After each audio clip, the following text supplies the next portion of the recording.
Askofu Bernardine Mfumbusa alizaliwa tarehe 1 Aprili 1962 jijini Arusha katika familia ya Victoria na baba Francis Mfumbusa, akiwa mtoto wa 4 kati ya watoto 6.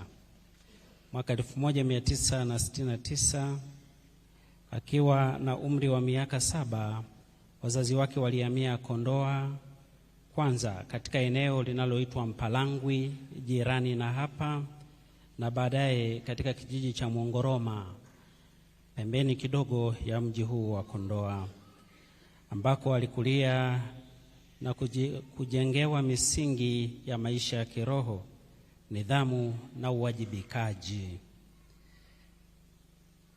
Alianza elimu ya msingi mwaka 1971 katika shule ya msingi Mpalangwi na kuhitimu mwaka 1978. Kisha baada ya kufaulu mitihani na kujiunga na seminari, akaendelea na masomo katika seminari ya Mtakatifu Petro iliyopo Morogoro kuanzia mwaka 1979 hadi mwaka 1985. Baadaye alijiunga na seminari kuu ya Bikira Maria Malkia wa Malaika Kibosho Moshi kwa masomo ya falsafa na kuendelea na teolojia katika seminari kuu ya Segerea, Dar es Salaam hadi mwaka 1992. Akiwa miongoni mwa wanafunzi wachache waliochaguliwa kufanya mtihani ya Chuo Kikuu cha Ulaya Urbaniani, alitunukiwa shahada ya kwanza ya teolojia huko. Mwaka 1995 mpaka 1998 alikuwa mwanafunzi wa stashahada ya juu ya mawasiliano kule Nyegezi Social Training Institute Mwanza, na mwaka 2000 hadi 2004 alikuwa masomoni Chuo Kikuu cha Pontifical Gregoriani University Roma, ambako alipata shahada ya udhamili MA na udhamivu yani PhD katika mawasiliano ya kijamii. Alipokea daraja ya ushemasi mwaka 1991 na kupadrishwa tarehe 14 Juni 1992 katika kanisa la Roho Mtakatifu Kondoa hapa tulipo. Tarehe 12 Machi 2011 aliteuliwa na Baba Mtakatifu Benedikto wa 16 kuwa askofu wa kwanza wa Jimbo Katoliki la Kondoa. Alichagua nembo yake ya kiaskofu yenye maneno Lex et Sal, yakimaanisha nuru na chumvi. Kauli mbiu hii iliakisi maisha yake na utume wake wa kichungaji, ikiwa ni ishara hai ya uinjilishaji ulimwenguni.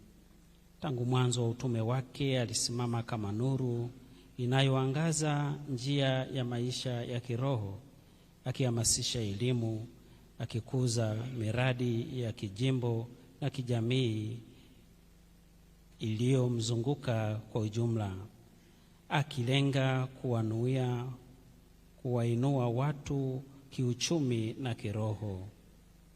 Hakuwa tu nuru ya kuangaza njia za watu kwa matendo mema, bali pia alikuwa chumvi ya kuhifadhi na kuleta ladha ya imani, maadili na mshikamano katika jamii. Aliwekwa wakfu tarehe 14 Mei 2011 katika kanisa kuu la Roho Mtakatifu Kondoa na Polkapu Pengo, akisaidiwa na Juda Tadeus Ruwaichi pamoja na Agustini Shao. Utume wake. Katika utume wake wa kichungaji alianza kama paroko msaidizi katika parokia ya Ovada mwaka 1992 hadi mwaka 1993, na baadaye katika kanisa kuu la Dodoma mwaka 1993 mpaka 1995, akiwa wakili paroko na mkurugenzi wa utume wa walei jimbo. Alijitoa sana katika majukumu yake mengine akiwa mwanataaluma na mhadhiri katika Chuo Kikuu cha Mtakatifu Agustino Mwanza, akifundisha maadili ya uandishi wa habari na kushika nyadhifa mbalimbali za uongozi, ikiwemo mkuu wa kitivo cha sayansi ya jamii, makamu mkuu wa kitivo na naibu makamu mkuu wa chuo anayeshughulikia taaluma. Aidha, alihudumu kama mwenyekiti wa baraza la Chuo Kikuu RUC na pia Chuo Kikuu cha Kikatoliki cha Afrika Mashariki na Kati KUEA. Alikuwa mjumbe wa baraza la chuo. Pia alikuwa mwenyekiti wa kamati ya mipango na fedha na kamati ya taaluma na utafiti. Alichangia kwa kiasi kikubwa maendeleo ya elimu ya juu ya Kikatoliki Afrika Mashariki katika ngazi ya Kanisa la Afrika, na alitoa mchango mkubwa kupitia SECAM kama rais wa kamati ya mawasiliano SEPAX, na kupitia MESEA ambako alitambuliwa kama kinara wa uinjilishaji wa kisasa unaotumia vyombo vya habari na teknolojia. Maaskofu wa MESEA walimsifu kama zawadi ya kipekee kwa kanisa, wakionyesha mchango wake wa kuunganisha Injili na ulimwengu wa kidijitali kwa hekima na unyenyekevu wa kichungaji. Mapema mwezi Aprili tarehe 9 alichaguliwa kuwa miongoni mwa wajumbe wa idara ya mawasiliano ya Vatikani, akionyesha imani kubwa ya kanisa la ulimwengu katika uwezo wake wa mawasiliano, huku pia akihusika na majukwaa ya kimataifa kama vile Yeshua, ambapo alikuwa mshauri wa uongozi wa Kikristo.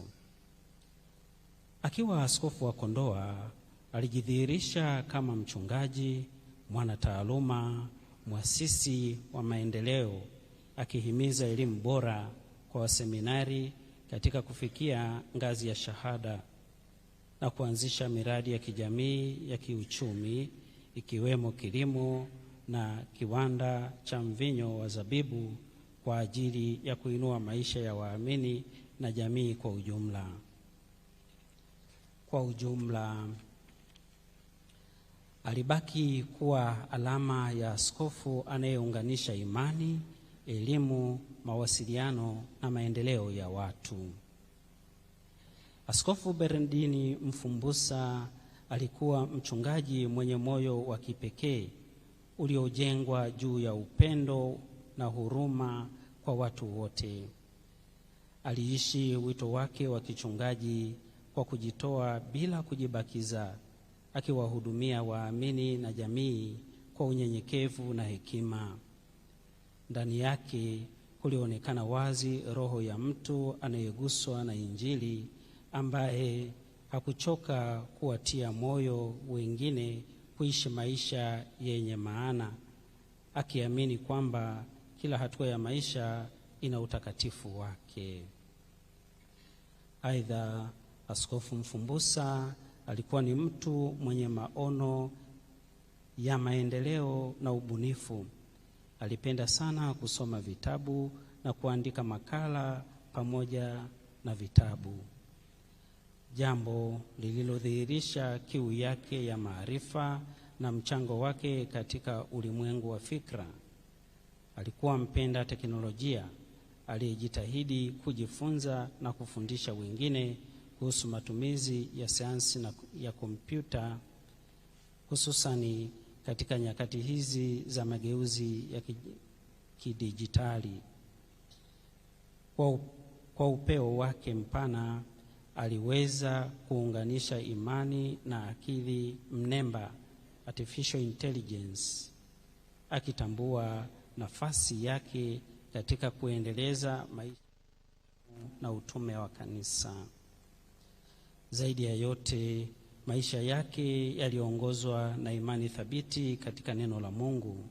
Mara nyingi alinukuu maneno haya: Usikaribie hapa, vua viatu vyako miguuni mwako, kwa maana mahali unaposimama ni nchi takatifu. Kitabu cha Kutoka sura ya 3 mstari wa 5. Kwa tafsiri na kutafakari yake binafsi, alimaanisha kuwa popote pale ulipo ni mahali patakatifu na mahali pa kustawi, kuonekana penye thamani na pa kugusa uwepo wa Mungu.